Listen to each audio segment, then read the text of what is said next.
अस्सलाम वालेकुम रहमतुल्लाहि व बरकातुहू। आज स्टूडेंट हमारा ये जो लेक्चर है इसमें हम देखेंगे कि इस साइड पे तो आपको पता है एक ही तरीके से आज सोल्यूशन आता है। इस तरह अगर कोई कीमत आ जाए अलजबरिक फॉर्म में आ जाए तो उसका सोल्यूशन हम वाई पी कैसे निकालते हैं। और हम तो मैंने आपको ये बताया हुआ है कि आप पहले वाई सी निकालते हैं और फिर क्या निकालते हैं, वाई पी निकालते हैं। तो इस तरह के सवालों को हम हल कैसे करते हैं उसको हम यहाँ पे डिस्कस करने जा रहे हैं। अब देखें, सबसे पहला हमारा स्टेप है कि हम वाई जो निकालना होता है, क्या निकालना है, वाई सी। तो वाई सी निकालने के लिए सवाल को ऐसे लिखते हैं, -2d+1 = 0। यहाँ से सवाल को जब हल करते हैं सोल्यूशन में इसको लिखना है, पहले सवाल लिख लिया करें फिर ये स्टेप लिखा करें। अच्छा, अब देखें स्टूडेंट, इसको किसी तरीके से हल करना है। मैंने आपको तरीका बताया हुआ है कि आपने क्या करना होता है कि ये जो क्यूबिक वाला सवाल है इसको सिंथेटिक डिवीजन से सॉल्व करना पड़ेगा। ठीक है, अब सिंथेटिक डिवीजन कैसे इंप्लीमेंट होती है उसको देख लें। देखें, सिंथेटिक डिवीजन में यहाँ पर जो एंड पे नंबर दिया होता है, जो वो जिस नंबर से वो डिवाइड हो जाता है वही उन्हीं में से को उसका रूट होता है। जैसे यहाँ 1 है तो इसका मतलब है इसका रूट या तो 1 होगा या -1, क्योंकि जो 1 है 1 को 1 भी डिवाइड कर सकता है और 1 को -1 भी डिवाइड कर सकता है। अच्छा, जब भी मैं बात करता हूँ डिवाइड का, इसका मतलब पूरा डिवाइड मतलब जैसे कोई कहे कि 1 को 2 डिवाइड कर रहा है तो गलत है। 1 को 2 डिवाइड नहीं करता क्योंकि इशारिये में आंसर दे देता है, यानी पूरा डिवाइड। जैसे कोई कहे 4 को 2 डिवाइड करता है तो सही कह रहा है क्योंकि इसके पूरा आंसर 2 आ जाता है। तो अब आपको पता है कि 1 को क्या डिवाइड करता है, या 1 कर लेता है या -1, तो 100 रूट इन्हीं में से। अगर यहाँ 2 होता तो इसके रूट हो सकते थे 1 -1 और 2 -2 हो सकते थे, 4 रूट हो सकते थे। अगर 3 होता तो इसके रूट हो जाते 1 -1 और 3 -3। तो इसलिए ये हमें पहले पता होता है कि रूट इनमें से कोई होगा। अब देखें, ये काम आपने रफ में करना है, जो यहाँ मैं बताने लगा हूँ आपने नीट लिखना है।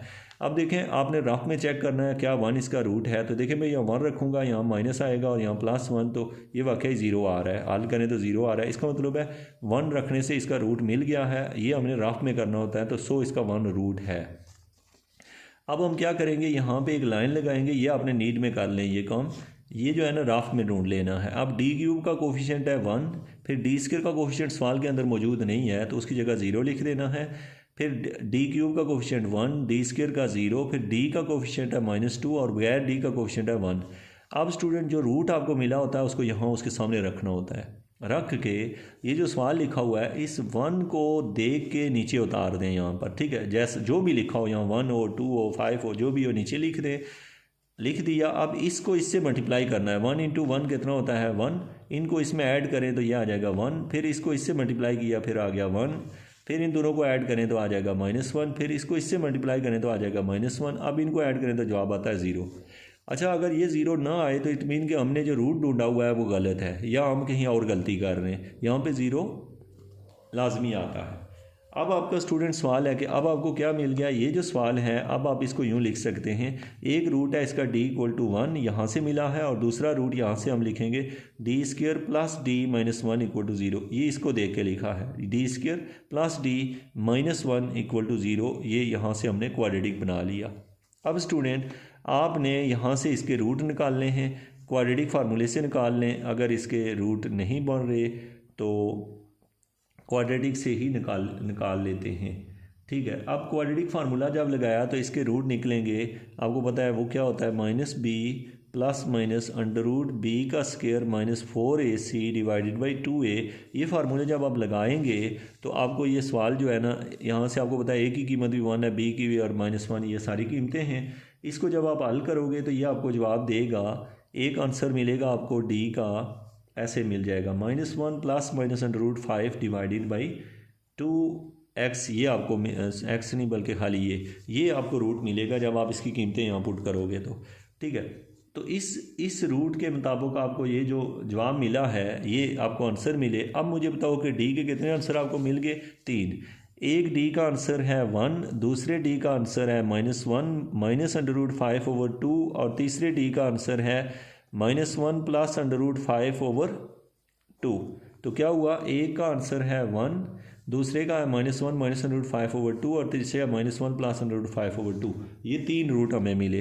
अब चूँकि ये तीनों रूट जो हैं वो मुख्तलिफ हैं, डिस्टिंक्ट हैं, तो लिहाजा इसका जो जवाब होगा YC का वो आ जाएगा YC = C1e⁻1x, ये वाला 1, प्लस C2e⁻⁻1 माइनस √5/2x ये वाला लिख दिया, और फिर C3 = e⁻⁻1 प्लस √5/2x ये तीसरा आंसर है। अब याद रखेंगे अगर कोई बच्चा C1 के साथ वो कोई और टर्म लिख देता है तो उसका भी सही है।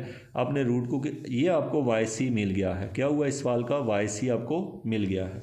अब स्टूडेंट आपका सवाल है कि अब हमने चूँकि इस सवाल का YC निकाल लिया है, अब YP चाहिए जो कि इस साइड वाले सवाल के रिस्पेक्ट से हमने देखना है। अब देखें स्टूडेंट, मैं लिखता हूँ YP। अब YP होगा क्या? YP मुझे पता है यहाँ पे जो लिखा होता है वहाँ पे ऐसे लिखना पड़ता है d³ - 2d + 1 ये लिख लिया इसको देख के, और यहाँ पे क्या आ जाएगा 2x³ - 3x² + 4x + 5। अब देखिए स्टूडेंट, यहाँ पे ब्रैकेट इसलिए डाल रहा हूँ ताकि पता चले कि ये जो ऑपरेटर है ये सब पे लग रहा है। अब देखें स्टूडेंट, अब हमने ये करना होता है यहाँ पर पहुँचकर इस तरह का जो भी पार्ट हल करना होता है हमें दो फार्मूले आने चाहिए। जब भी अलजेब्रिक को हल करते हैं तो हमें ये फार्मूला आना चाहिए कि ये फार्मूला होता है बाइनोमियल एक्सपेंशन से। अगर 1 - x की लिखा हो ना ऐसे अगर, तो ये बराबर होता है student 1 + x + x² + x³ + x4 इस तरह आगे चलता रहता है। ठीक है, अच्छा infinity up to so on के आगे 3 ही नुक्ते होते हैं। ठीक है, हमेशा ये हो गया हमारे पास है 1 + x + x³ ये है। तो अगर ऐसा लिखा हो तो ऐसे लिखते हैं, और अगर ऐसा नज़र आ जाए आपको कहीं तो उसको फिर अल्टरनेट लिखते हैं 1 - x + x² - x³ + x4 up to so on. तो अब आप समझदार हैं कि अगर पॉजिटिव होगा तो सीरीज़ अल्टरनेटिंग होती है, और अगर नेगेटिव हो तो सीरीज़ सारी पॉजिटिव होती है। ये दो फार्मूले होते हैं, ये बाइनोमियल एक्सपेंशन से आते हैं। बस आपको ये आने चाहिए, ऐसा कोई भी सवाल हल करने के लिए ये आना चाहिए। अब स्टूडेंट हमारा सवाल यहाँ पर ये है कि ये जो YP लिखा हुआ है इसको हम ये फार्मूला कैसे यूज़ करें। हम लिखते हैं YP इज़ इक्वल टू इसको हम इसी शक्ल में लिखते हैं। 1 को पहले लिख देते हैं जैसे 1 और प्लस ब्रैकेट के अंदर लिख देते हैं d³ - 2d। ऐसा हमने लिख लिया। क्या किया? क्योंकि हमने इसी शक्ल का बनाना है तो ये बना दिया 1 प्लस, यानी ये 1 प्लस ये वाला और d³ - 2d ये लिख दिया, और साथ में लिख देते हैं 2x³ - 3x² + 4x + 5। होप कि आपने इसे अंडरस्टैंड किया होगा कि यहाँ पर क्या हुआ है। अब स्टूडेंट हमारा यहाँ पे ये इशू है कि इसके ऊपर इस सारे को अगर मैं x समझ लूँ तो मैं इसके ऊपर प्लस वाले पे ये अल्टरनेटिंग वाला फार्मूला लगाऊंगा। फार्मूला कहता है कि पहली दफ़ा लिखेंगे यहाँ से क्या आएगा YP इज़ इक्वल टू, क्या कहता है फार्मूला, पहले लिखना है 1 फिर लिखना है -x। अब -x की कीमत ये है ये, तो यहाँ मैं लिखूँगा d³ - 2d ये लिखा, और फिर उसके बाद लिखूँगा उसके बाद प्लस, फिर दोबारा x का स्क्वायर लूँगा। x का स्क्वायर मतलब d³ - 2d का स्क्वायर, फिर उसके बाद मुझे पता है फिर x का क्यूब लूँगा। अब मैंने लिखना क्या है माइनस, फिर लिखूँगा d³ - 2d का क्यूब। अच्छा अब मैंने लिखना कहाँ तक है ये समझिएगा लाइन, कि आपने कहाँ तक जाना है। देखें स्टूडेंट, जहाँ तक इसकी सबसे बड़ी ताकत होती है, जैसे इसकी सबसे बड़ी ताकत 3 है तो 3 तक इस तरह जाना होता है कि इसके अंदर वाली सारी कीमतें 3 से अगर ज़्यादा जाने लगे तो छोड़ देते हैं। अब आपको ये वाली लाइन में एक दफ़ा फिर भी लिख के दिखाता हूँ, और ये 3 तक क्यों आप नोट कीजिएगा, क्योंकि इसकी ताकत x का क्यूब है। यहाँ अगर x का स्क्वायर होता तो जो अंदर लिखी हुई कीमतें हैं, अंदर मतलब जो यहाँ ब्रैकेट के अंदर हैं, उनमें जो उससे बढ़ जाती है वो हमारे किसी काम की नहीं होती। बढ़ जाने का मतलब देखें ये d³ है तो ये हमारे इस्तेमाल में आएगी, ये d है ये भी इस्तेमाल में आएगी, ये d⁻6 हो जाएगा जब ये खुलेगा, ये बेकार हो जाएगा, लेकिन यहाँ से जो निकलेगा वो इस्तेमाल होगा। यहाँ वाला जब पावर में आएगा तो वो बेकार होगा, लेकिन यहाँ वाला हमारे इस्तेमाल में आएगा। यानी मैं इसका मतलब ये हुआ कि मुझे ये जो मैं फार्मूला अप्लाई कर रहा हूँ मुझे यूँ अप्लाई करना है। मैं नीचे दिखाता हूँ आपको कैसे। मैंने लिखा YP इज़ इक्वल टू, मैंने लिखा 1 - d³ - 2d plus d³ - 2d का स्क्वायर माइनस, फिर मैंने लिखा d³ - 2d का क्यूब। आगे भी ये चल रहा है लेकिन मुझे चूँकि इससे आगे ज़रूरत नहीं है। क्यों नहीं ज़रूरत है? क्योंकि x³ यहाँ से एक निकलेगा, उससे आगे जो 4 वाला निकलेगा जिसकी ताकत 4 होगी, वो वाला ये वाली जो इक्वेशन है जो आगे लिखी हुई है उसको इस पावर को बर्दाश्त नहीं कर सकती, यानी वो ज़ीरो हो जाती है। तो इसलिए हमने इस सवाल को कहाँ तक लिखा, क्यूब तक लिखा।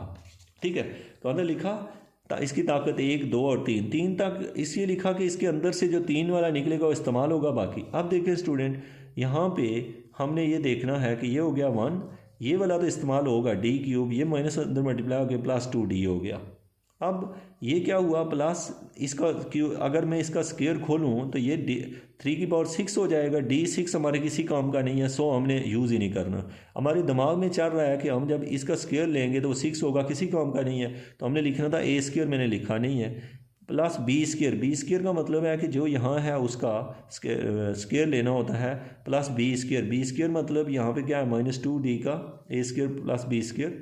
आगे क्या लिखेंगे, -2ab। अब जब मैं -2ab करूँगा तो वो 3 4 हो जाएगी ताकत। यानी मैं आपको खोल के दिखाता हूँ यहाँ से हम क्या सोच रहे होते हैं। हम ये सोच रहे होते हैं कि d³ -2d है, तो मुझे कोई कहता है इसका स्क्वायर लो, तो मुझे पता है जब मैं इसका स्क्वायर खोलूँगा तो ये बनेगा a का स्क्वायर, a मीन यहाँ 6 हो जाएगा, प्लस b का स्क्वायर मतलब 4d², और आगे आ जाएगा -2ab, ab मतलब d³ इंटू 2d।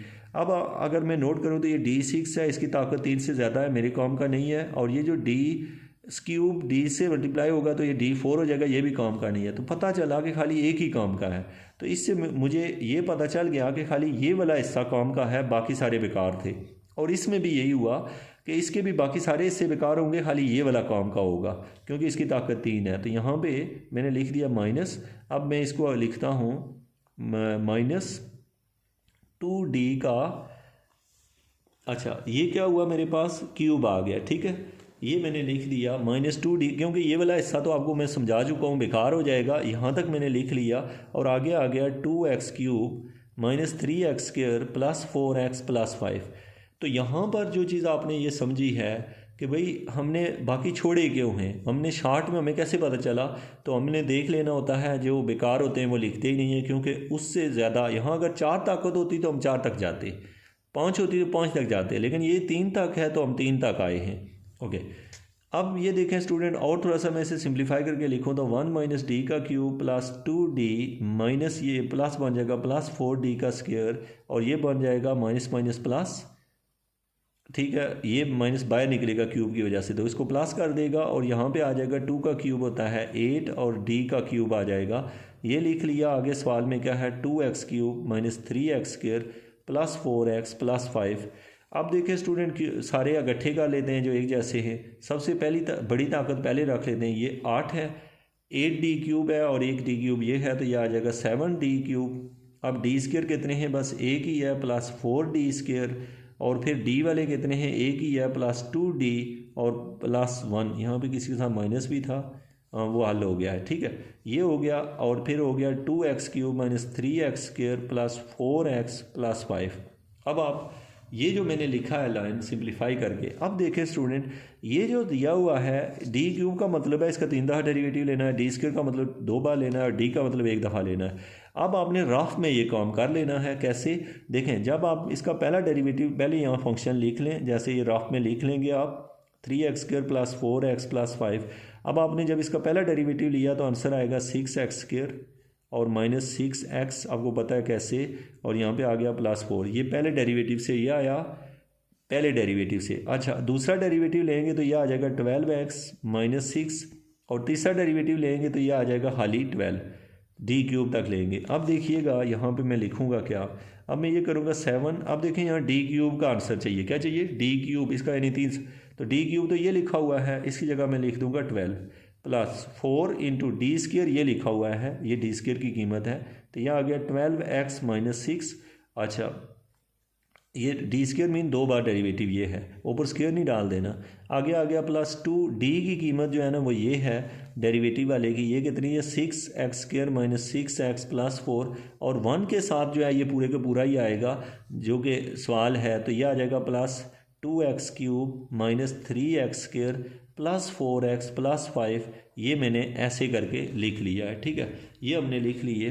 अब स्टूडेंट आप इस सारे को अंदर से सिंप्लीफाई कर लें, पूरे को जब सिंप्लीफाई करेंगे सबसे बड़ी ताकतें इकट्ठी कर लें, तो फिर जो है ना आपका जो है जो भी है यहाँ से आंसर आ जाएगा। यहाँ से मैं उन ताकतों को इकट्ठा कर लेता हूँ। एक बन गई है 2x³ है, 2x³ plus 9x² plus 40x plus 73। अब जज कर लीजिएगा, मेरे सामने लिखा हुआ है तो इसलिए मैंने ये लिख दिया। ये इसको इकट्ठा करें तो ये बन जाता है, ये निकला है yp। अब आपने y निकालना है, वो क्या होता है yc प्लस yp। अब हम आते हैं इनकी कीमतों को ऐड करेंगे, वो होगा आपका जवाब। ठीक है, अब आपका सवाल है कि सर इस सवाल में क्या क्या चेंज आ सकते हैं, हमें क्या क्या आना चाहिए, ऐसे क्वेश्चनों में क्या तब्दीली हो सकती है। देखें स्टूडेंट, अगर इस तरह का सवाल दिया हुआ हो तो आप याद रखें कि यहाँ पे ऐसे सवाल जो भी हो अलजबरिक हो तमाम ऐसे ही हल होते हैं। ये सवाल समझ लें सबसे कॉम्प्लेक्स क्वेश्चन है एक पॉइंट से, क्योंकि ये अगर कर लोगे तो सारे सवाल आप कर लोगे, क्योंकि आपको जो पेपर में सवाल दिया जाता है उसकी ताकत 2 या 3 तक ही लिए, 4 तक नहीं लेते क्योंकि सवाल थोड़ा लेंथी हो जाता है। और अगर आ भी जाए तो आपको पता है कि इन फार्मूलों को 4 तक लेके जाना है, फिर कहाँ तक लेके जाना है 4 तक यहाँ से। ठीक है, जितनी यहाँ ताकत होती है वहाँ तक लेके जाते हैं, और उनमें से वो टर्में लेनी होती हैं बीच में से, और वो हमें पहले ही पता होती हैं कि वो जो सवाल का दूसरा पार्ट होता है वही काम का होता है। जो दूसरा एक जो है वो अगर बड़ा हो रहा हो तो फिर वो उसको हम नीचे रखते ही नहीं है। तो ये कुछ स्टेप हैं इस सवाल को हल करने के। हमेशा ऐसे तमाम सवालों को हम इसी तरह हल करते हैं। नेक्स्ट में भी हम एक नई टेक्निक सीखेंगे जो यहाँ पर अगर मिक्स आ जाए तो क्या करते हैं। मिक्स मतलब कि अगर एक्सपोनेंशियल भी साथ आ जाए इस सवाल के तो फिर कैसे हल करेंगे, साइन के साथ एक्सपोनेंशियल आए तो कैसे हल करेंगे। ये टेक्निक हम नेक्स्ट स्टेप में अगले लेक्चर में देखेंगे। Thank you so much.